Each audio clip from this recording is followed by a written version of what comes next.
Estamos no quarto ano e hoje é o dia 335 desde o início da invasão total. Sejam bem-vindos, eu os saúdo. No relatório de hoje, analisaremos mais detalhadamente Constantinívica, porque lá ocorre o primeiro momento antes da próxima grande batalha, provavelmente na frente leste da Ucrânia. Veremos de novo as bizarrices feitas ou decididas pelos russos. Vemos também indícios das ofensivas que a Ucrânia planeja para 2026. Caminho curto. Nos últimos 2 dias, parece não haver relatos.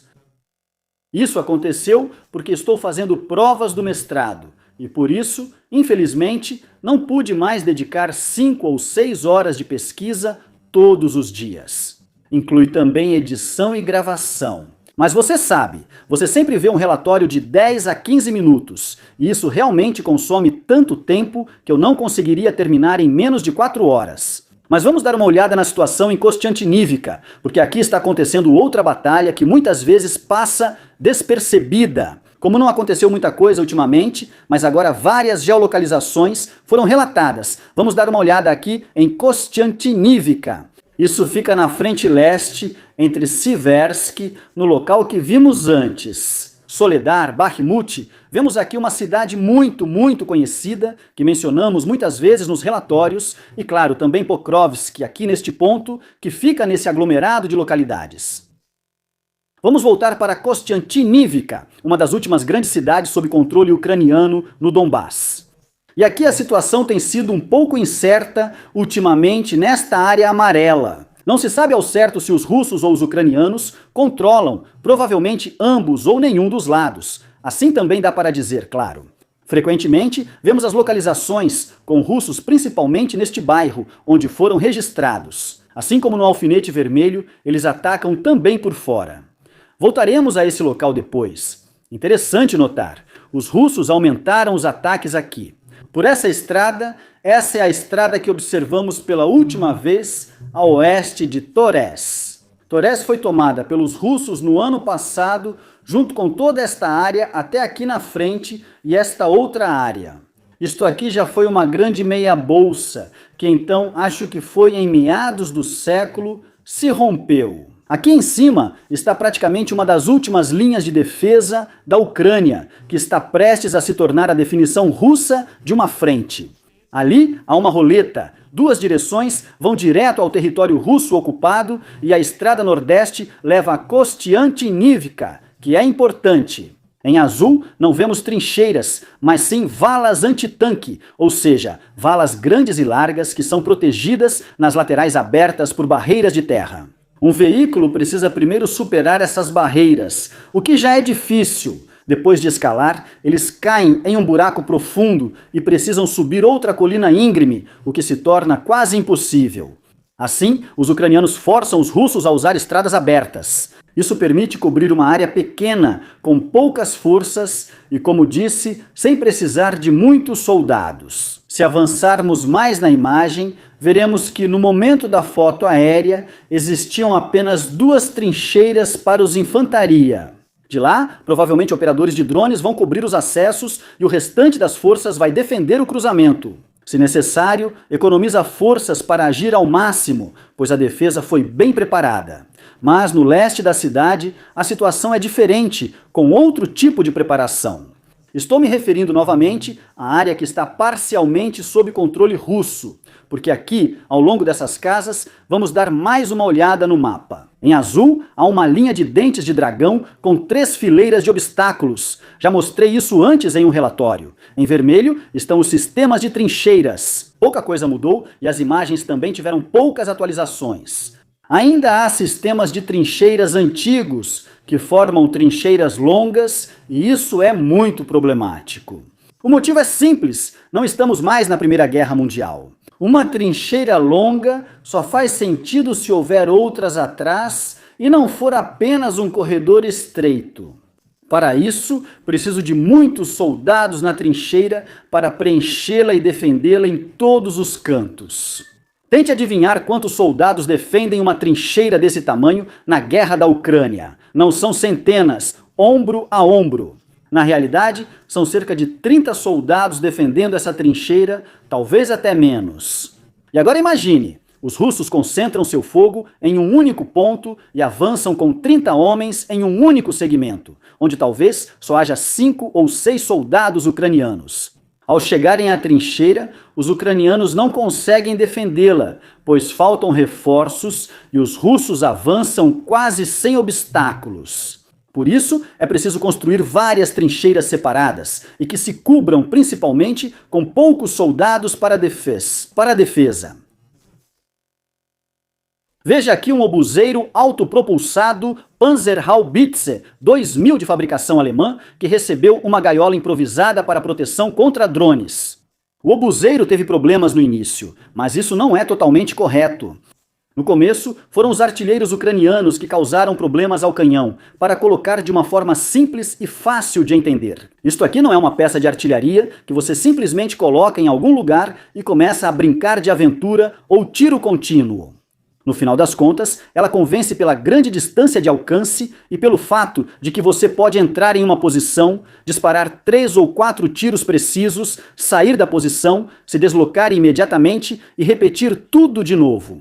Ou então, você simplesmente recua. Mas os ucranianos a usaram como uma velha artilharia de campanha dos anos 60, o que levou a um grande desgaste dos canos das peças. Porque o sistema não foi projetado para isso. Essa também não é a função dela. Só para contextualizar, sempre houve discussões sobre isso. Por isso é bom ver que eles mudaram muito nos últimos 2 anos. E finalmente está sendo usada para o que foi projetada e fabricada. Os ucranianos substituíram quase toda a artilharia pesada por drones. O Tribunal Militar Russo confirmou que o antigo navio-chefe da frota do Mar Negro, Moskva, foi atingido por mísseis ucranianos. Já sabíamos disso há 4 anos. Os russos disseram que o navio afundou por incêndio e tempestade, o que é claramente engraçado. Segundo a Mediasona, as informações foram publicadas brevemente e depois removidas. Assim, a versão russa anterior de incêndio seguido de tempestade é refutada. O tribunal informou: 20 tripulantes morreram, 24 ficaram feridos e 8 seguem desaparecidos. Agora vem a parte engraçada. Um oficial da Marinha Ucraniana, ausente no tribunal, foi condenado pela Rússia à prisão perpétua e a pagar indenização de 29 milhões de dólares. A gente se pergunta até onde a sátira pode ir. Muito já indica uma contraofensiva ucraniana em 2026, especialmente pelo uso da linguagem. Sirski já afirmou que não se vence mais uma guerra só com defesa contínua. Nos últimos anos, outros líderes de alto escalão também disseram o mesmo. Tudo isso começou lá atrás, no final de 2023, quando o Estado-Maior ucraniano anunciou que o próximo ano seria principalmente de defesa, mas acabaram sendo 2 anos inteiros. Agora, porém, eles também anunciaram que a nova meta é causar 50 mil baixas russas por mês. Vamos conferir os relatos atuais dos ucranianos sobre as perdas russas, que costumam variar de 1.000 a 1.200 por dia. Nos últimos meses, sempre houve entre 700 e 1.200 baixas, variando conforme a intensidade dos ataques russos. Em grandes batalhas como Avdiivka, Budeda e Bakhmut, chegaram a cerca de 1.400 a 1.500, às vezes mais. Atualmente, inclusive na batalha por Pokrovsk, as perdas foram só algumas centenas de homens acima do normal. Isso ocorre porque os russos mudaram totalmente a tática de ataque em Pokrovsk. Diferente das batalhas anteriores, eles agora infiltram a cidade em pequenos grupos de infantaria, em vez de usar grandes colunas de homens e equipamentos. Se os russos agirem assim em outros locais e mantiverem baixas menores que antes, não haverá 50 mil baixas mensais. Apesar da nova linha de defesa ucraniana no Donbass, esses números, mês após mês, parecem um tanto irreais. Se você quer infligir 50 mil baixas ao inimigo, deve também ser capaz de causar esse número ao outro lado. Essas baixas não podem ser causadas apenas pela defesa, ou seja, é preciso realizar uma ou mais ofensivas, e elas não podem ser tão pequenas como foram até agora. Desde a contraofensiva de 2022, quase não vimos mais ofensivas poderosas dos ucranianos. Eles atacaram usando pequenos grupos de operações, não grandes contingentes, o que faz sentido com a situação atual dos drones. Geralmente, são só 3 ou 4 veículos com suas equipes tentando pequenos avanços. Em Kursk, por exemplo, a Ucrânia conquistou uma área quase do tamanho de Berlim. Atacaram com veículos leves e quase nenhum blindado de combate de infantaria. Tanques como Leopard Zend e IM Abrams só chegaram depois que Sucha já estava quase toda sob controle. Aqui, os ucranianos tiveram a sorte de poder aproveitar um momento de surpresa. Na verdade, não foi tão surpreendente assim, já que muitos analistas de OSINT e blogueiros do lado russo haviam alertado sobre esse ataque. O general responsável ignorou. O FSB não consegue proteger a fronteira sozinho e os conscritos são fundamentais. Isso também foi aproveitado, mesmo com muitos russos e depois norte-coreanos presentes e participando de vários ataques. Os ataques foram custosos, com grandes perdas russas, mas nunca chegaram a 50 mil por mês, mesmo com batalhas no principal campo de batalha. Quando a Ucrânia faz esse anúncio, eles também agem. A questão é o esforço necessário e se realmente vale a pena. Uma ofensiva envolve perdas, pois seu objetivo principal não é causar baixas ao inimigo, mas alcançar um objetivo mais valioso. Libertação de território, conquista e controle de posições e infraestrutura. Mas da forma como está sendo falado atualmente, pelo lado ucraniano, podemos supor que só no ano 2026, talvez, veremos algo mais do que aqueles poucos metros diários de avanço de território pelo lado russo. Agradeço aos assinantes, membros do canal, equipe do algoritmo e especialmente ao Tenente-Coronel Renek, Roberto Stiller, Dietrich Brede e Meyerhofer. Fiquem à vontade para se inscrever, curtir e comentar e até o próximo relatório de situação. Até mais!